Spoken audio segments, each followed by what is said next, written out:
Trabajo en la NASA, descubrieron la verdad sobre el Tracy Atlas. Mi trabajo no es precisamente observar las estrellas, de hecho, conseguí este empleo de archivamiento de documentos tras una larga carrera en Harvard. En unas oficinas donde lo más emocionante que pasa en la semana es que alguien olvida firmar un acta importante, o un documento llega con una mancha de café. Por motivos de seguridad, mantendré mi identidad en anonimato. Nuestro trabajo no es clasificado en sí, pero está lo suficientemente cerca de la cadena de información como para rozar datos que no están pensados para el público en general. Anoche, durante una reunión rutinaria de cierre de mes, descubrí una verdad aterradora. Joder, desearía permanecer en la dulce ignorancia donde la falsa tranquilidad nos protege, pero no. Recuerdo cuando me levanté para servirme un vaso de agua. En el pasillo, la luz blanca de los fluorescentes zumbaba con ese tono bajo que casi se mete en la cabeza. A mi lado, uno de los dispensadores goteaba lentamente, como si se resistiera a soltar cada gota. Justo al lado del dispensador, la gran sala de reuniones estaba en uso. Normalmente permanece cerrada y vacía, porque su revestimiento antisonoro la hace ideal para evitar cualquier fuga de información sensible. Es un espacio raro, aislado, con puertas pesadas y cerraduras que hacen un clic profundo al encajar. Pero esta vez, la puerta estaba mal cerrada. Me incliné sin pensarlo. El espacio era lo suficientemente amplio para que mi oído captara murmullos amortiguados, pero con una nitidez inquietante. Dentro, un grupo de personas trajeadas, debatían con voces tensas. No eran trabajadores normales, pude notar esa vibra de ser personajes muy importantes en el alto mando. Tampoco eran los habituales divulgadores alegres que uno ve en conferencias en televisión nacional. Había un tono seco, frío, como si discutieran algo que no querían ni verbalizar. Lo que me llamó la atención no fue solo su lenguaje técnico, sino la presencia de una figura escoltada por dos agentes de traje oscuro. No reconocí su rostro de inmediato, hasta que uno de los astrónomos se dirigió a él con un título que me heló la sangre. Señor presidente, esta situación amerita declarar emergencia planetaria y alianzas inmediatas con China y Rusia para intentar contener la amenaza del Tracy Atlas. Mi mano tembló y el vaso de plástico crujió. La frase quedó suspendida en mi cabeza como un eco. Emergencia planetaria. Tracy Atlas. Esa combinación de palabras hizo que mi corazón latiera con fuerza. Sabía que en las últimas semanas circulaban reportes de un objeto interestelar aproximándose, previsto para noviembre. Lo habían mencionado en los medios, pero con el tono relajado que reservan para fenómenos astronómicos curiosos. Lo que acababa de escuchar derrumbaba esa fachada. Esto no era un simple evento astronómico. Era algo más. Algo que requería la presencia del presidente en persona y cooperación inmediata con potencias rivales. Antes de que pudiera escuchar más, la puerta se cerró con un golpe seco, como si alguien hubiera notado la fuga sonora. El murmullo se apagó al instante, dejando solo el zumbido del pasillo y el goteo del dispensador. Me quedé ahí, inmóvil, sintiendo como la piel de mis brazos se erizaba bajo la camisa. Justo antes de que la puerta se cerrara, alcancé a ver una cámara de seguridad allí dentro. Por protocolo, esas grabaciones son almacenadas en un servidor local antes de enviarse a la base central. Y sabía dónde estaba. Me dirigí a la sala de monitoreo. Era el turno de noche, y como sospechaba, no había nadie.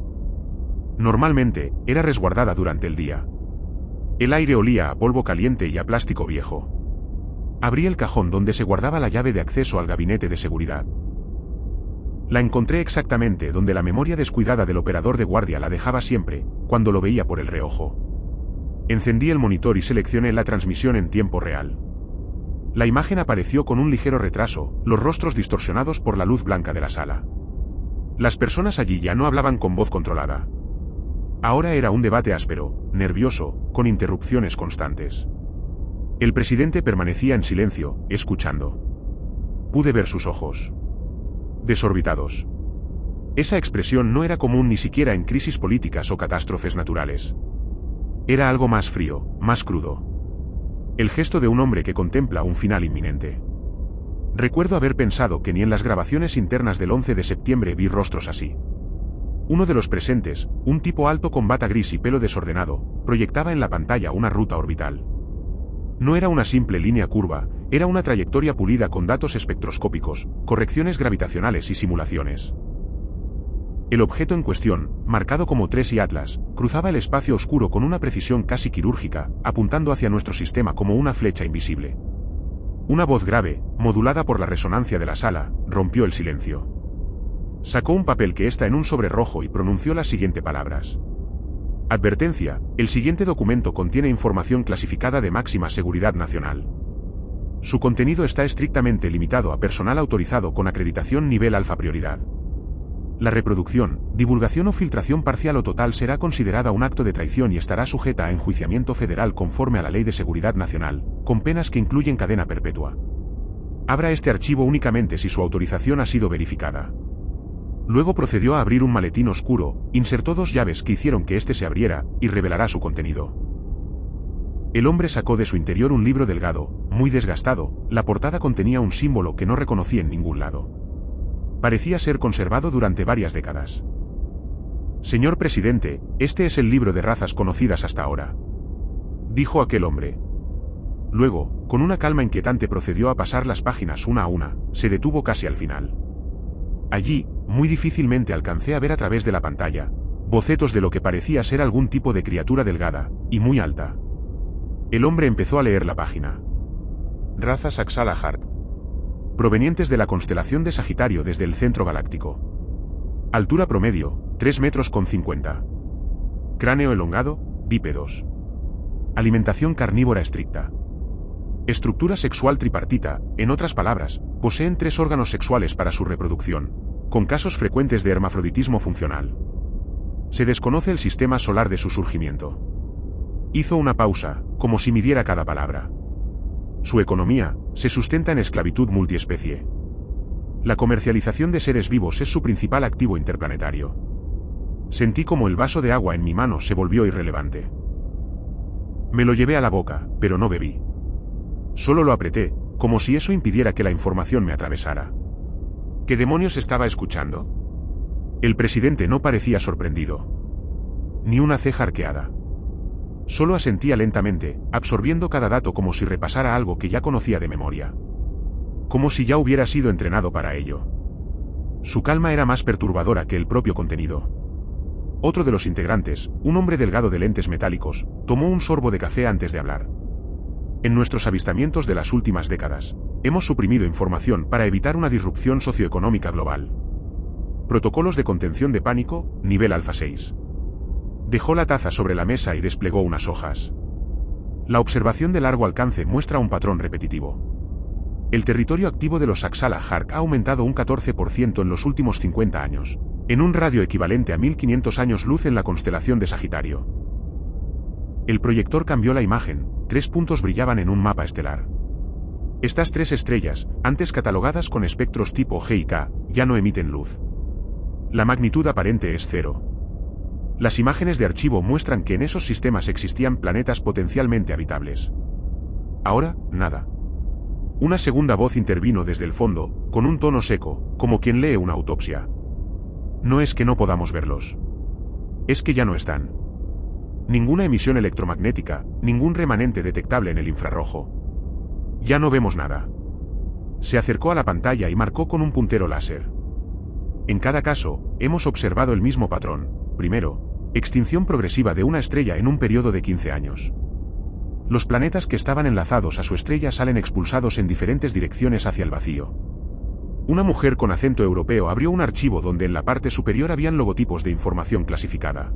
Creemos, dijo con voz rígida, que su método de reconocimiento inicial es siempre el mismo. Lanzan cuerpos alargados a diversos sistemas solares, recubiertos de material refractario para confundir las lecturas.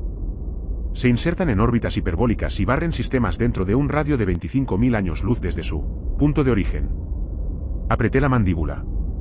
Sabía lo que venía. Y lo dijeron.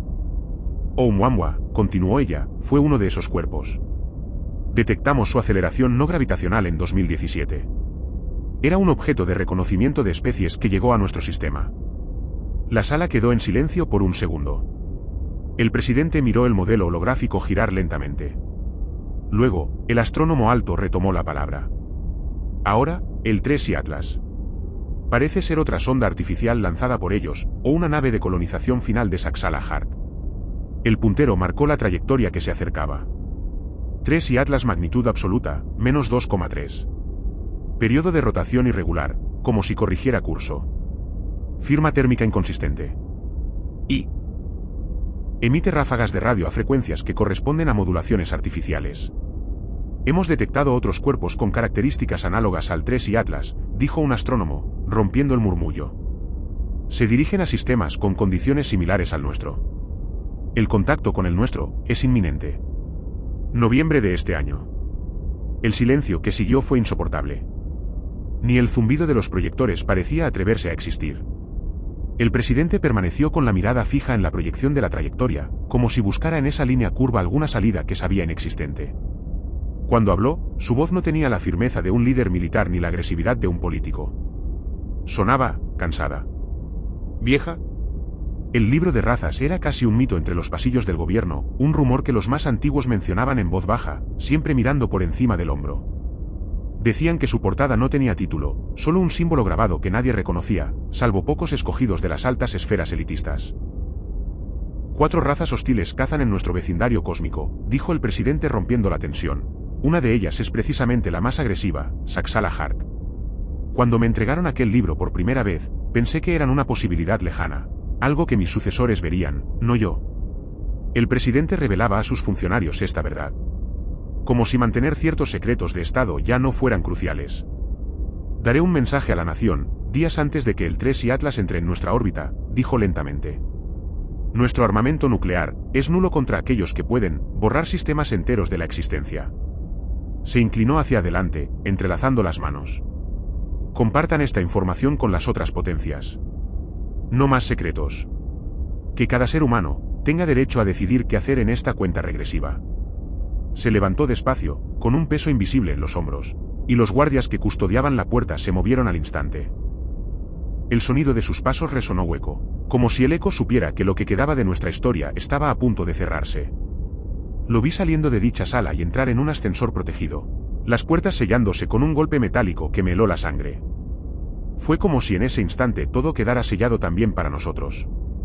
La respiración se me aceleró. Mis manos temblaban. El aire en la sala de monitoreo se volvió demasiado espeso, como si la atmósfera misma supiera lo que estaba por venir. El ataque de pánico me golpeó de golpe, visión borrosa, pecho apretado. La certeza de que algo me observaba desde fuera del planeta. Después, nada. Oscuridad. Cuando desperté, una voz me llamaba. Era el encargado del turno de la mañana, mirándome con extrañeza. Traté de ponerme de pie, pero las piernas me temblaban. Durante unos segundos creí que había sido un sueño, pero lo recordé todo. Cada palabra. Cada gesto. Pocos meses nos separan de ese contacto inevitable. Noviembre llegará, con o sin nosotros. Que Dios nos acompañe.